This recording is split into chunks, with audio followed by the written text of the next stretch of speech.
귀한 사역들을 감당하면서 저 개인적으로는 참 감사하고 감동된 모습들을 보게 되어져요. 요사이 하나님께서 우리 성도들에게 자꾸만 눈물을 주시는 것 같아요.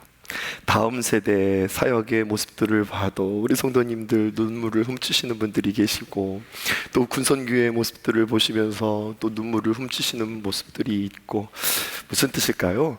귀한 게 감동이 내 안에 있다고 하는 뜻이거든요. 여러분, 그런 마음 주실 때 언제나 더 하나님 앞에 기도하시고, 하나님께서 이 귀한 영혼들을 내게 품으라고 하시는구나, 이러한 귀한 기도 제목 가지고 여러분들 기도하셨으면 좋겠습니다. 사랑하는 성도 여러분, 오늘 저는 여러분들에게 아주 귀한 것 한 가지를 도전하고 싶어요.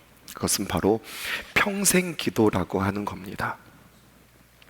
하나님께서 나에게 그러한 평생 기도 달라고 여러분들 기도하셨으면 좋겠어요. 평생 기도가 뭘까요? 여러분, 정말 뜬금없이 그냥 한 영혼이 나에게 이렇게 품에 들어오는 순간이 있어요. 내가 그 사람을 위하여서 기도하는지 기도하지 않는지 그 사람은 모를 수 있어요. 근데 몰라도 상관없어요. 아니, 더 정확하게 말하면 모르는 게 더 좋아요. 그 영혼이 그냥 나에게 딱 가슴에 들어오는 거예요. 내가 그 전도사님을 위해서, 내가 그 영혼을 위해서, 내가 그 아픈 사람을 위해서 내가 평생 기도해야 되겠다. 여러분, 그 기도가 얼마나 복되고 귀한 기도일까요? 또 내가 어떤 세대를 위해서, 내가 이 땅에 학생들을 위해서 내가 평생 기도해야 되겠다. 내가 이 시대에 어떻게 보면은 성소수자들을 위하여서 내가 평생 기도해야 되겠다. 내가 군인들을 위하여서 평생 기도해야 되겠다. 내가 미혼모를 위해서 내가 참 기도해야 되겠다. 여러분, 나에게 평생 기도 제목을 내가 품고 하나님 앞에 여러분들 기도하셨으면 좋겠어요. 또 이런 기도도 돼요. 어느 날 TV를 보다가, 어떤 현장을 보다가, 어떤 나라를 보다가 그 나라가 내 가슴에 들어왔다. 아프리카 어떤 나라가 내 가슴에 들어왔다. 아니면 동남아시아 그 어떤 나라가 내 안에 들어왔다. 어쩌면은요, 선진국이 될 수도 있어요. 저 유럽, 하나님의 귀한 복음이 흥왕했던 그곳에 하나님의 복음이 없어서 오히려 교회들이 이슬람 사원으로 바뀌고 예수 믿는 사람들이 점점 없어지는 그 선진국, 그 나라가 내 가슴에 들어왔다. 여러분, 그것을 가지고 그 나라를 위하여서 평생 내가 기도할 수 있는 거, 그냥 한두 번 기도하는 게 아니에요. 이거 품기도 잘해야 돼. 그냥 감정적으로 품는 것이 아니라 정말로 기도하면서 생각하면서, 그러다가 그것이 내 가슴에 들어왔다. 그럼 여러분, 그거 가지고 내가 그 누군가를 위하여, 그 나라를 위하여, 아니면 어떤 세대를 위해서, 아니면 그 어떤 그 기도 제목을 위해서, 무엇인지는 모르겠지만 하나님이 주시는 그 마음으로 그들이 알든 모르든 하나님께서 내게 주신 기도의 사명이다 생각하고 평생 기도하는 여러분들은 이미 행복자입니다. 아멘이세요? 하나님께서 우리에게 귀한 은혜 주셨으니 나는 그곳을 향하여 내가 기도하겠습니다. 그러한 마음으로 기도 제목을 찾고 기도할 영혼을 찾아보세요. 어느 날 그가 내 가슴에 들어왔다. 오늘 그의 모습이 내 눈에 거슬렸다.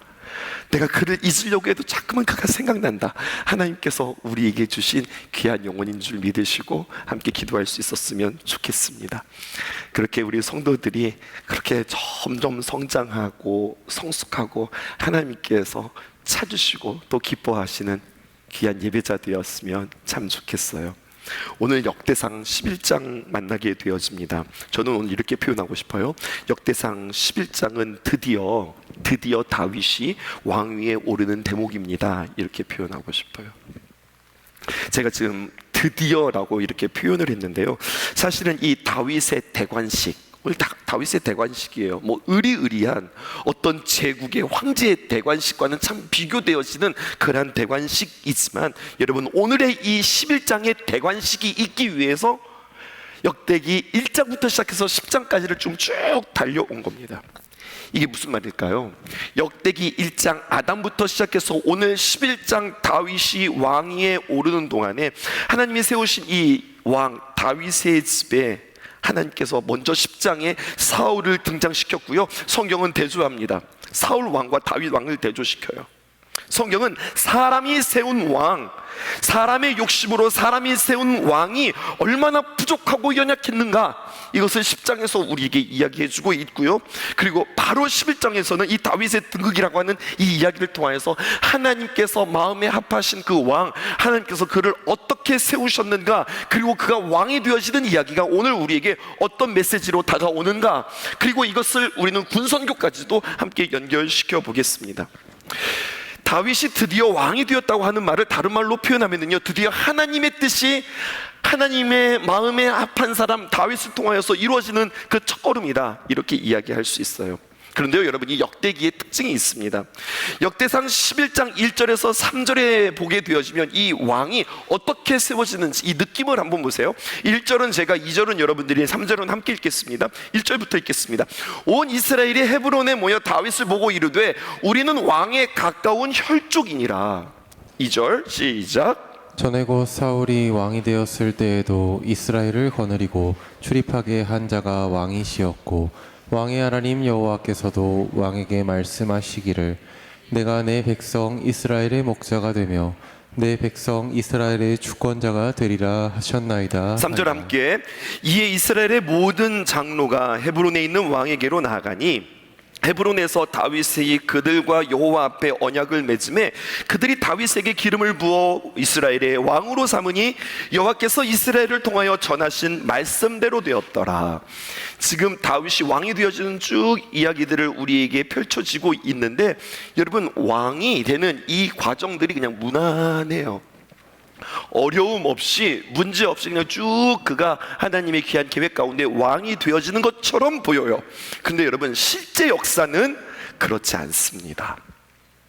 사울이 죽었다고 해서 바로 다윗이 왕이 되어지지 않았어요. 그 이야기 여러분들에게 잠깐 해볼까요? 사울이 죽을 때 전쟁터에서 요나단과 함께 그의 세 아들이 죽게 되어집니다. 그리고 한 아들, 그러니 사울의 한 아들이 남았는데 넷째 아들 이스보셋이라고 하는 아들이 남았어요. 아직 사울의 씨가 남았다는 이야기예요. 그런데 왕자 이스보셋 곁에 다윗과 맞서서 이스보셋을 어떻게든지 왕으로 삼으려고 하는 사람이 있었으니 그 사람이 바로 아브넬이라고 하는 장수예요.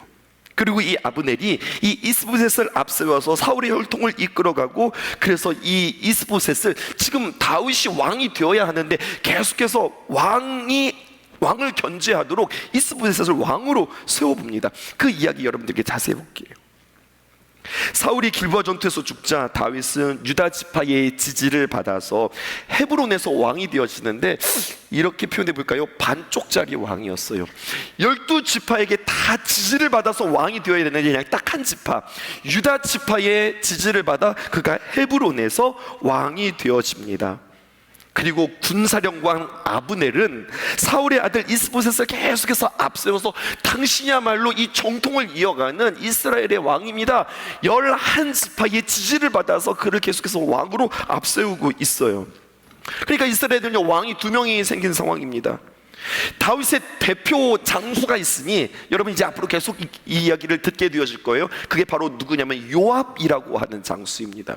그리고 이스보셋에는 누가 있느냐? 아브넬이 있는 겁니다.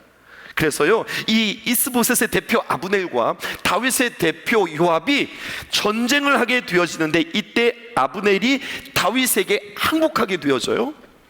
투항하라, 그가 이야기했는데, 아브넬이 다윗과 함께 평화 조약을 맺으려고 헤브론으로 올 때예요. 이 요압 말이에요. 요압 나름 야심이 있는 사람이거든요. 다윗의 말을 거역하고 그가 이 아브넬을 죽입니다. 왕이 죽이지 말라고 그랬는데 자신의 뜻대로 죽입니다. 이유가 있어요. 무슨 이유가 있냐면은 그의 동생을, 이 요압의 동생을 예전에 아브넬이 죽였거든요.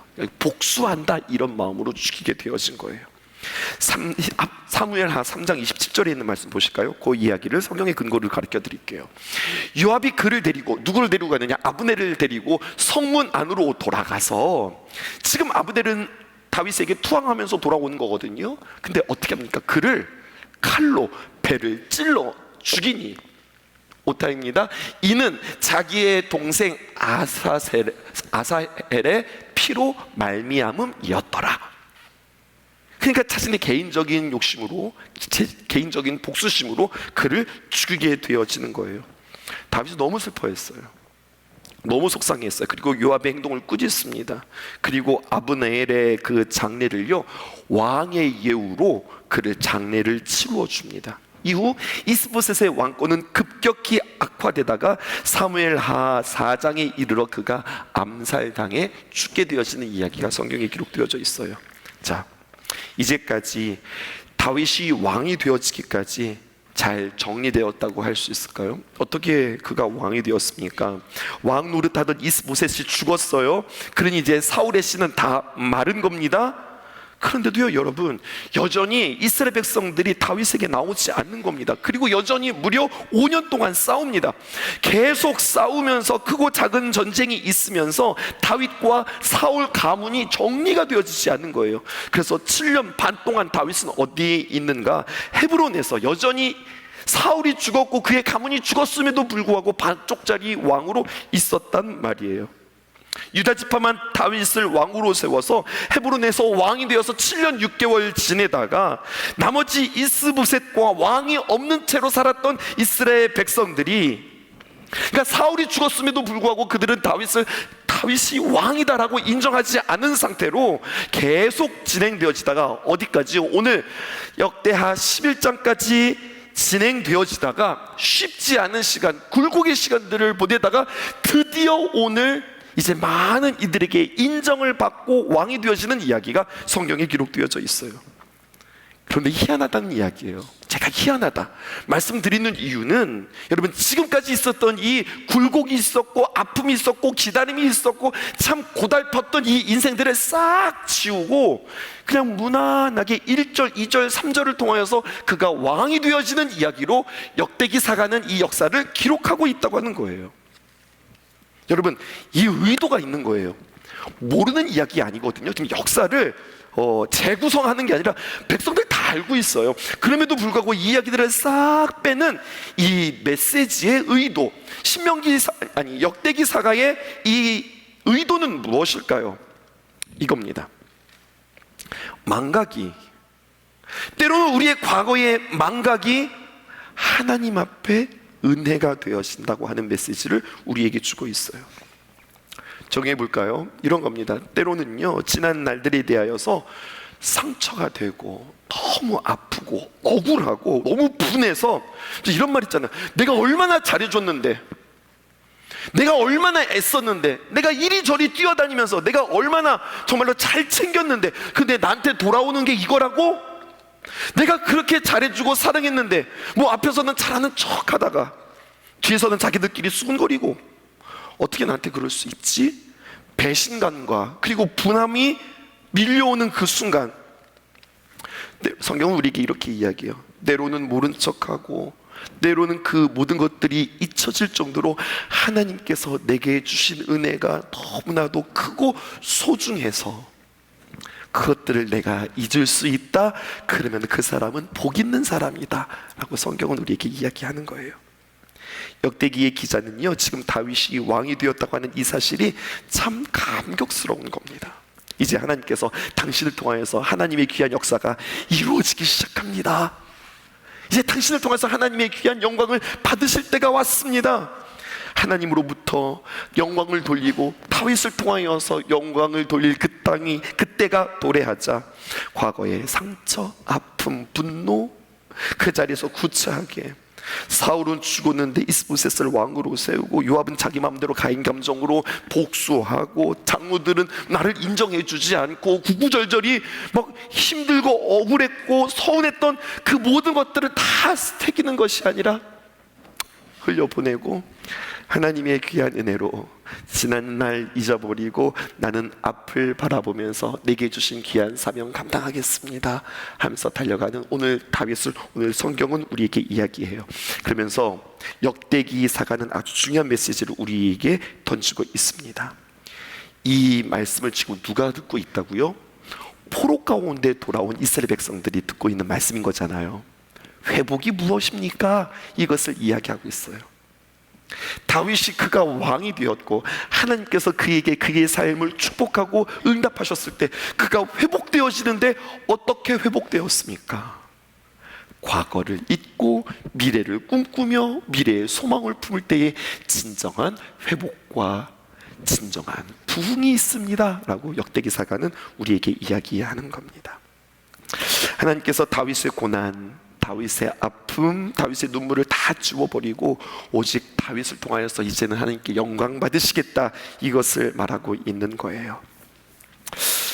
우리도 주님 앞에 회복해야 될 심령들이 있습니다. 우리가 주님 앞에 다시 한번 일어나야 될 그런 많은 상황들이 있습니다.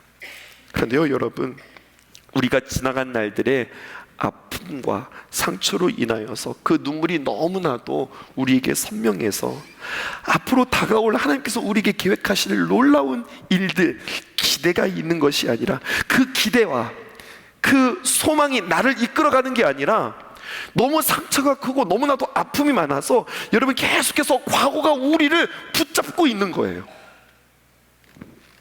한번 생각해 보세요. 하나님께서 우리를 통하여서 이루실 놀라운 일들이 있거든요. 하나님께서 나를 통하여서, 우리를 통하여서 이루실 하나님의 놀라운 하나님의 꿈이 있다고요. 그런 꿈의 대상자가 바로 우리란 말이에요. 그런데 여러분 계속해서 과거와 아픔과 상처와 그 힘든 시간들이 나에게 여전히 나를 발목 잡고 있어서 나의 삶을 좀먹는 경우들이 얼마나 우리에게 많이 있는지 모른다는 거예요. 여러분, 그러면 어떻게 되는 줄 아세요? 과거의 상처에 우리가 매여 있고 과거의 아픔 가운데 여전히 내가 쓰라를 하고 거기만을 내가 지금 쳐다보고 있고 거기만 집중하고 있으면 어떻게 되어지는 거냐? 여러분, 이걸 들어보세요. 아무리 좋은 것을 갖다 준다 하여도 과거의 아픔이 크고 그것에 매여 있으면 현재 내게 무슨 일이 일어난다 할지라도, 곁에 있는 사람이 아무리 나에게 잘해준다 할지라도, 지금 나에게는 너무나도 인생의 가장 행복하고 소중한 시간임에도 불구하고 그랬지, 과거에 그랬지, 네가 그랬지, 이 일들로 인해서 내게 주신 지금의 선물들을 누리지 못하고 감사하지 못하고 감격하지 못하는 안타까움으로 세월들을 다 보낸다는 이야기예요. 그래서 예수 믿는 사람들은 누구냐? 기도하고 기대하는 사람들이다. 앞으로 하나님께서 또 나를 향하여서 어떤 사랑을 베풀어 주실까? 어떤 은혜들을 나에게 베풀어 주실까? 하나님께서 나를 통해서 하나님께서 어떤 영광을 받으실까? 이것을 기대하는 거예요. 정리하겠습니다. 여러분, 성경을 보면은 아주 두 가지의 역사의 관점이 있습니다. 하나는 열왕기서의 관점이고, 그리고 열왕기 상하가 끝난 다음에 역대 상하가 시작되어지는데 놀랍게도 다 똑같은 역사를 이야기하고 있어요. 심지어는 반복도 너무 겹쳐요. 근데 왜 두 가지 이야기를 할까요? 두 가지의 관점이 너무 달라요. 열왕기서의 관점은 뭐냐? 열왕기상, 열왕기한 왕들의 이야기인데, 그 관점은 뭐냐면 공의의 하나님, 심판의 하나님, 특별히 다윗을 이야기하는데 다윗의 적나라한 인생들을 다 드러냅니다. 그러니까 부끄러워, 이게 다윗이야? 아니, 다윗이라고 하는 인물이 이렇게 살았단 말이야? 아니, 그는 살인자였어? 그는 가늠한 자였어? 아니, 이렇게 부족한 자였어? 때로는 하나님께 묻지도 않고 자기 일대로 날아가다가 그렇게 망한 인생이었어? 적나라한 그의 인생들을 다 펼쳐줘요. 이게 바로 열왕기서의 관점입니다. 근데 바로 뒤이어서 역대기서의 관점은요, 그 다윗의 허물과 다윗의 적나라한 인생들을 다 덮어주고 다 스킵해요. 그리고 어떤 이야기냐? 은혜와 사랑의 관점으로 그의 이야기들을 다시 풀어가요. 그래서 우리는 뭐가 좋은 거예요? 열왕기서의 관점이 좋은 거예요? 역대기서의 관점이 좋은 거예요? 은혜와 사랑이 풍성한 역대기서의 관점이 우리 좋은 거 아니겠어요? 그런데요 여러분, 두 개가 다 좋은 겁니다. 열왕기서의 관점을 통하여서 우리가 얼마나 연약하고 추악하고 비열한 인간이었던가, 이것들을 확인하게 되어지고, 그럼에도 불구하고 또 우리는 역대기서의 관점에서 우리가 너무나도 연약하니까, 우리가 너무나도 어려우니까, 우리가 미약하니까 하나님의 긍휼과 사랑으로 나를 이렇게 덮어주시고 나에 대해서 이렇게 이야기해 주셨다. 사실 팩트만 체크하면은 나에게는 부끄럽고 창피한 일들만 잔뜩 있는데, 아니, 하나님은 나의 이야기들을 이렇게 다시 풀어주셨다.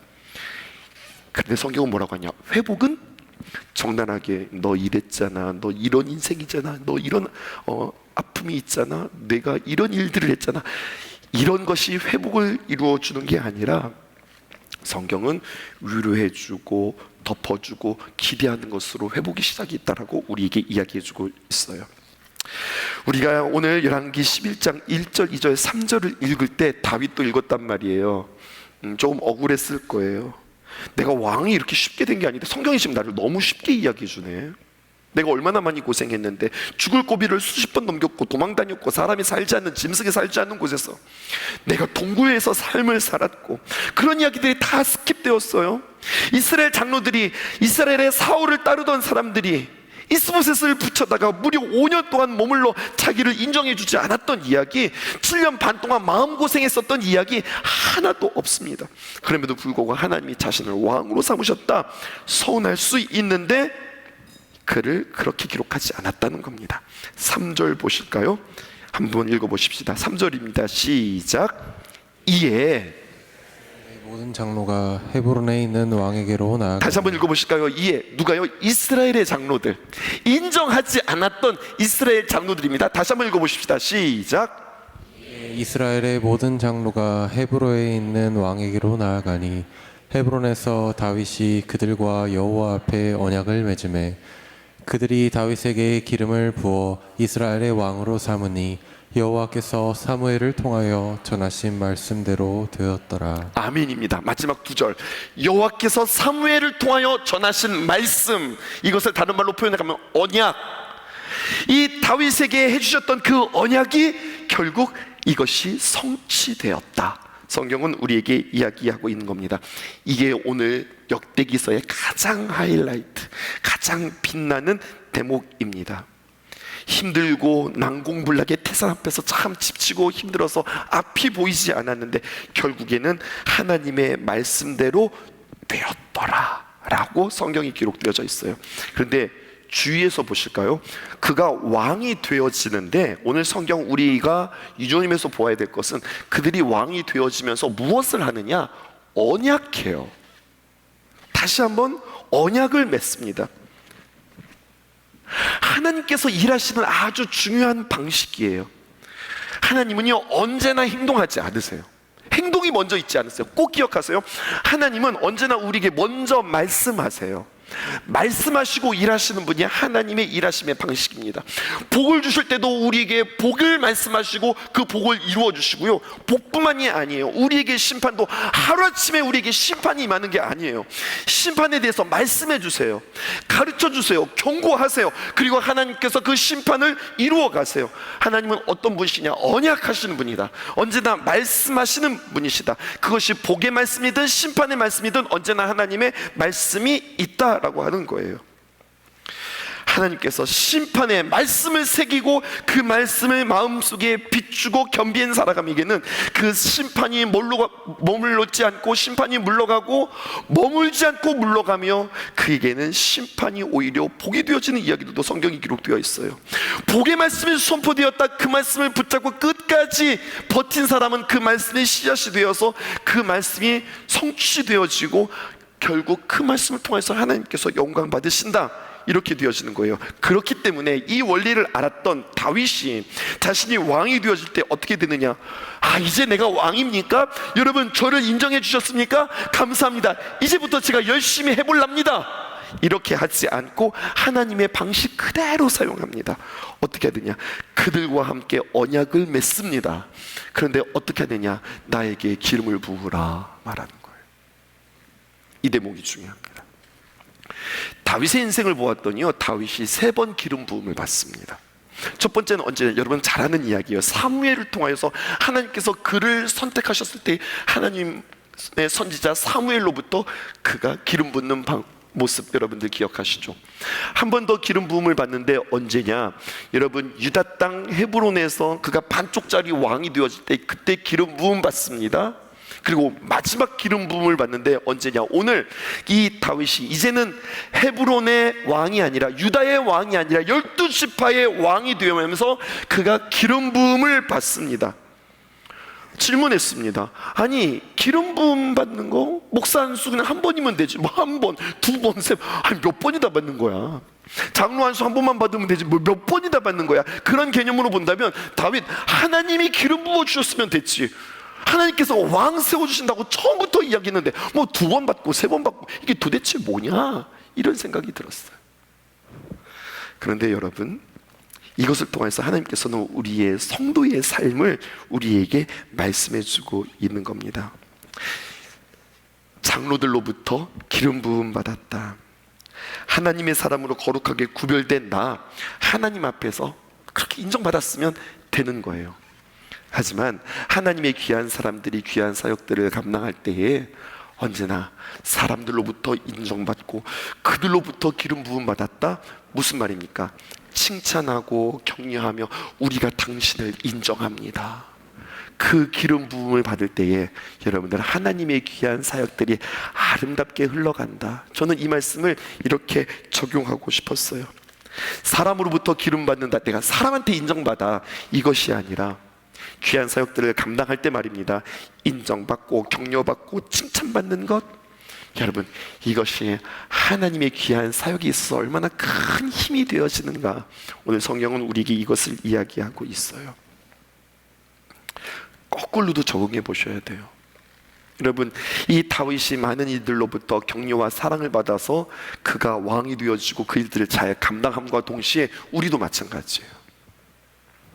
내가 보니 여러분, 오늘 우리가 산 제사, 내 몸을 하나님 앞에 산 제사로 드려라, 그렇게 이야기했는데, 하나님께서 세우신 그 종을, 하나님께서 선택하신 그 하나님의 사람을 내가 인정하느냐, 이것도 너무나 중요한 이야기예요.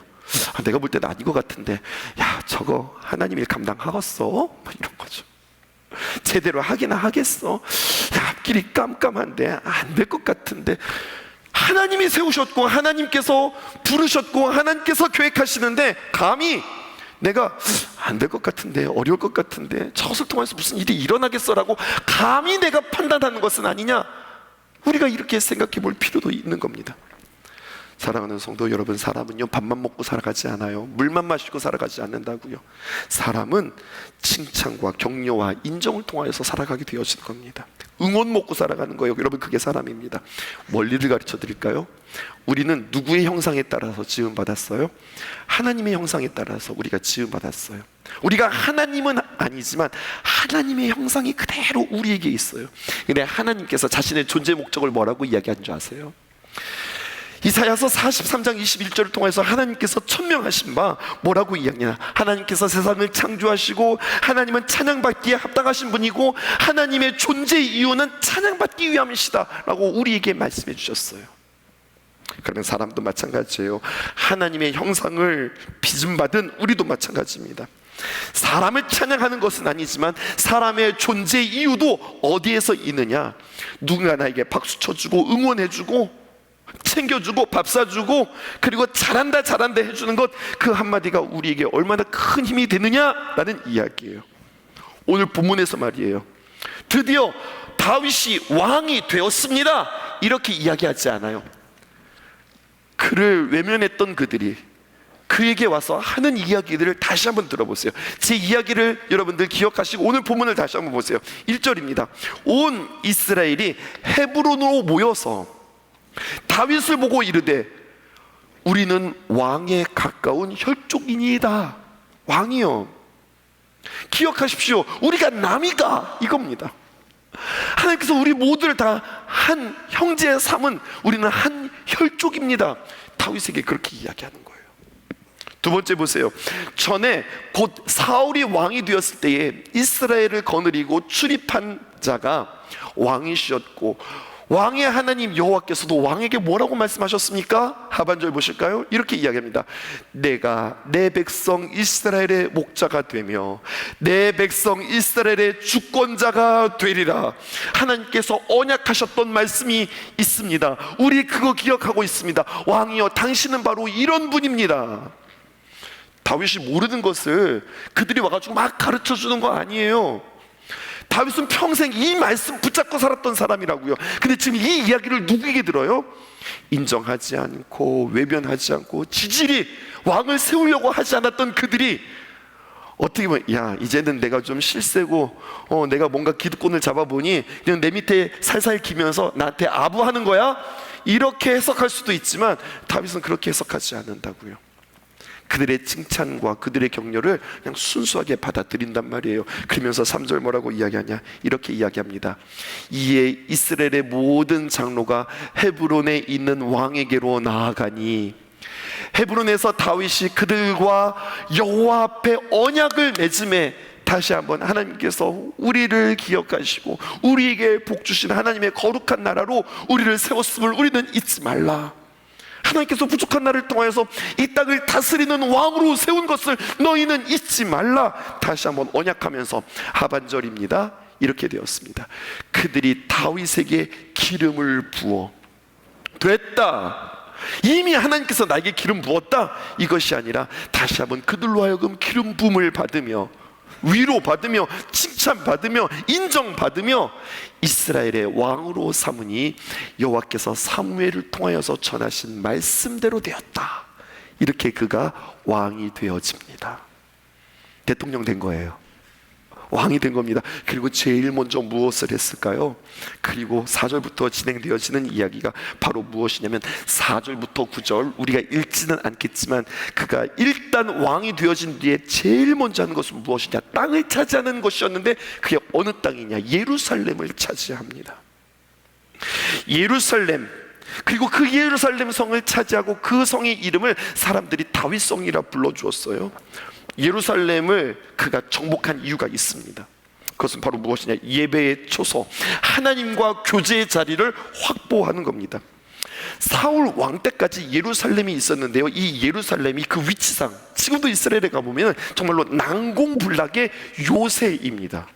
둔턱에 세워져 있는 이 예루살렘 성은 정말로 함부로 침략할 수 없었던 참 어려운 요새가 바로 예루살렘이었고요. 그때까지도 사울이 통치하시던 그때까지도 이 예루살렘은 여부스 족속이 자신의 소유로 삼고 꽉 잡고 있었던 그 땅이에요.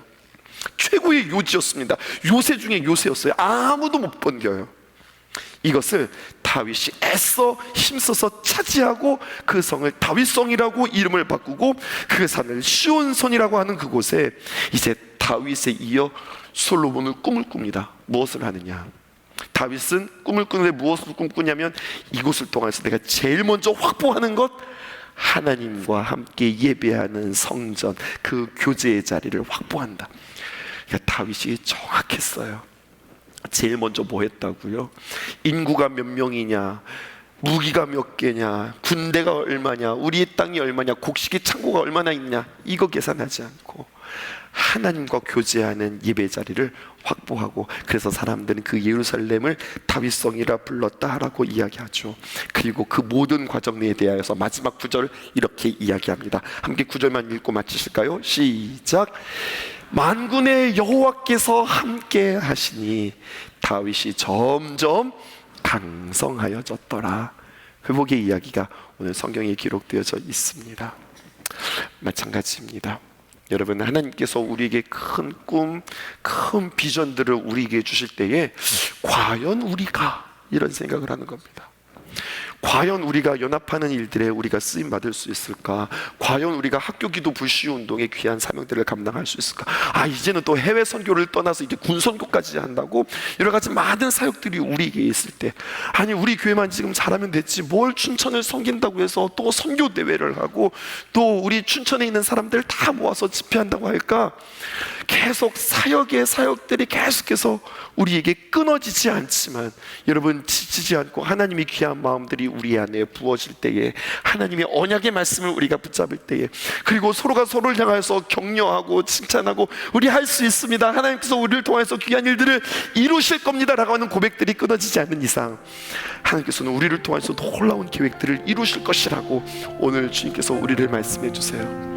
하나님께서 우리 신성교회를, 하나님께서 여러분 한 사람 한 사람을 내가 너를 다윗 삼으리라, 하나님께서 너를 통하여서 회복하리라, 우리에게 언약의 귀한 말씀 주실 때에 그 말씀이 내 말씀입니다 라고 고백하고 승리하는 저와 여러분이 되시기를 주님의 이름으로 축복합니다. 주의 사랑 또 나를 믿어주시네. 나 주님을 모른다 하여도 주의 사랑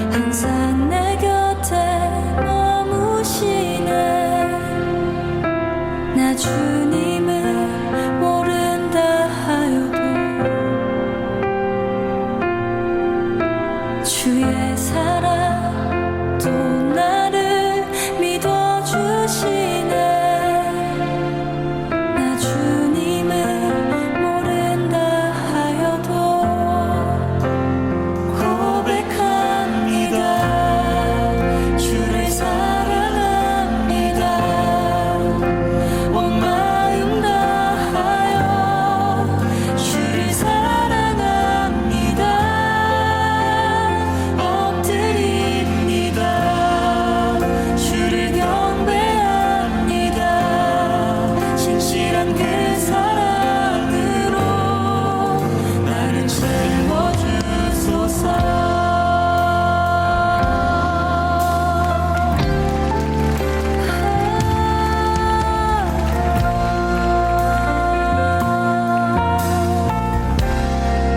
주의 사랑